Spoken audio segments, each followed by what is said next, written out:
por el actual secretario general el 14 de marzo del 2017 al presidente del Consejo Permanente de la Organización de Estados Americanos por contener señalamientos injerencistas, infamantes y lesivos al orden democrático y a la institucionalidad de la República Bolivariana de Venezuela. Segundo, condenar enérgicamente el atentado contra la paz ciudadana que pretende generar una matriz internacional que deslegitime al Poder Judicial de la República Bolivariana de Venezuela como poder autónomo, independiente, garante de la soberanía popular y como máximo y último intérprete de la Constitución.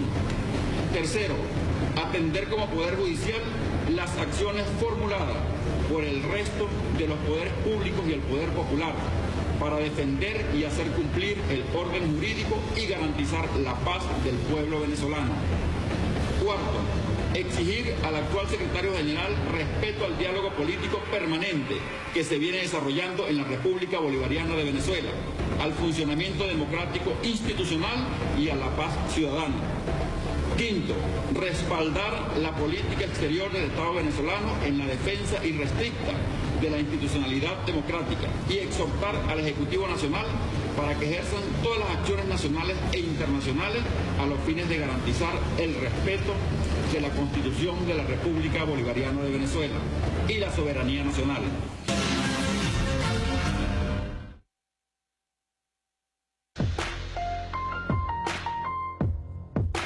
Buenas noches, sean todos y todas bienvenidos a este nuevo programa de Leyes del Pueblo. Fíjense, según lo establece nuestra Carta Magna en su artículo 335, el Tribunal Supremo de Justicia garantizará la supremacía y la efectividad de las normas y principios constitucionales.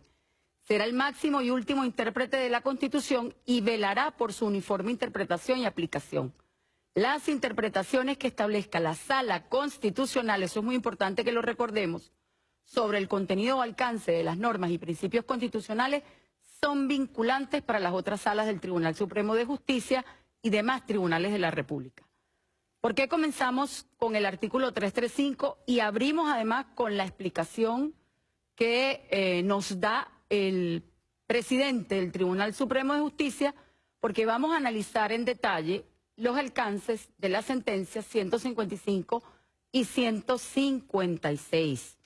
Hoy tenemos como invitado a nuestro querido amigo Enrique Tineo Suquet, constitucionalista. Hola Enrique, ¿cómo estás? ¿Cómo estás, María? Buenas Placer, noches. como Fíjense, siempre. vamos a comenzar, Enrique, por un esquema que elaboramos para entender las sentencias 155 y 156.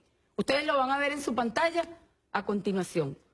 ¿Por qué hacemos este esquema? Porque tratamos de manera didáctica de enseñarle a todo el pueblo venezolano en qué consiste el sistema de justicia y de jurisdicción constitucional en Venezuela. Lo primero que tenemos que tener en cuenta es que hay una supremacía constitucional establecida en el artículo 7 de la Constitución. Pero además, Venezuela es un Estado constitucional. Eso está establecido en el artículo 2 de la Constitución. Todos los órganos del poder público están sujetos a la Constitución. ¿Ok? Eso está en el artículo 333 de la Constitución.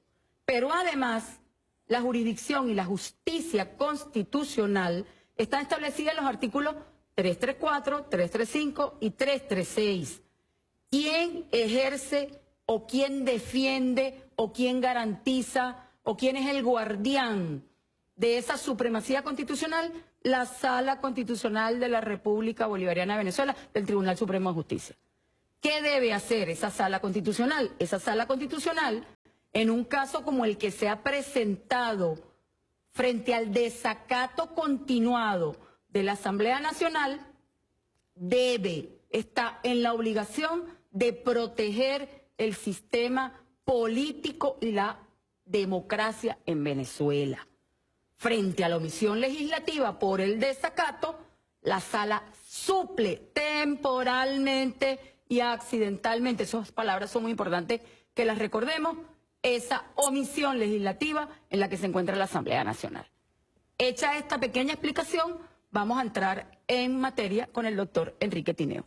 Doctor, se ha dicho de todo, sobre todo por las redes sociales, porque usted sabe, hablando precisamente del tema de las redes sociales, se sacrifica la veracidad de la información por la inmediatez.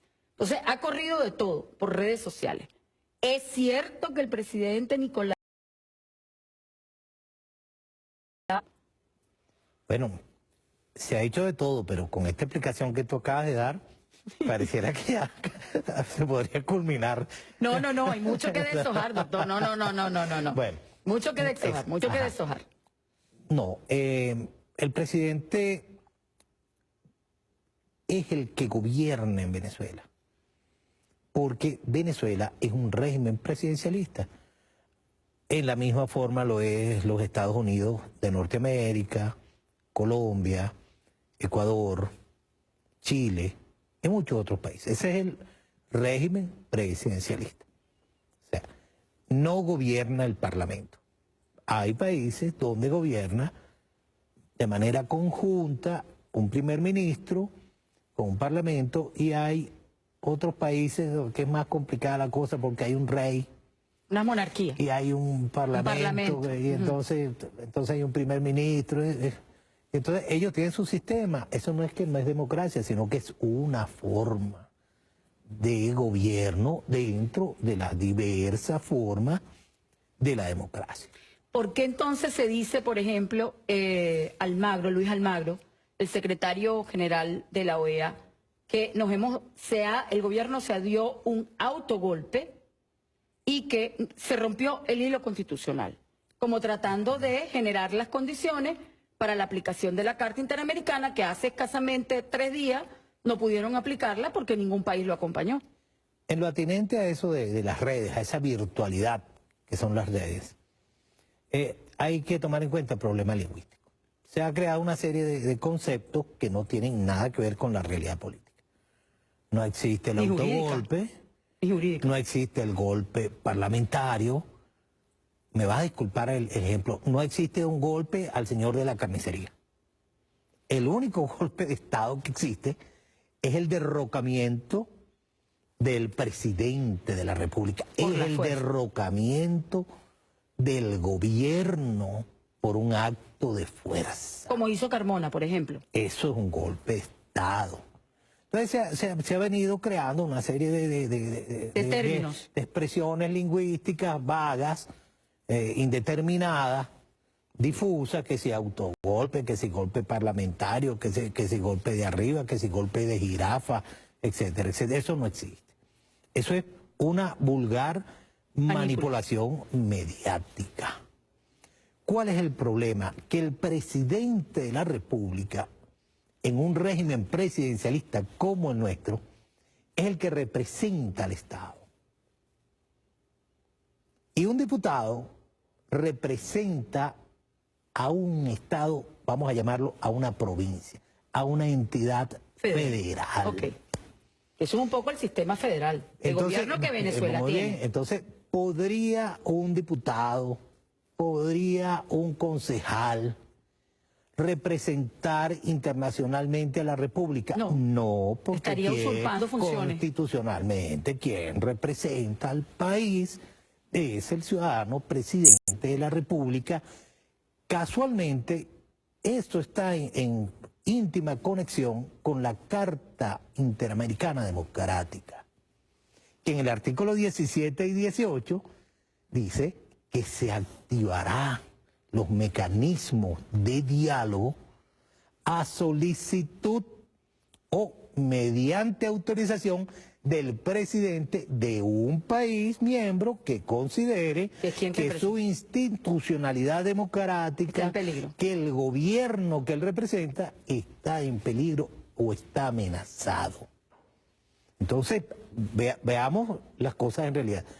¿Qué sucedió en la realidad? Bueno, que unos diputados dicen ser representantes del país y se fueron a la OEA a pedir la intervención del país, porque la aplicación de la Carta Interamericana es una intervención de un ente extranjero a un país.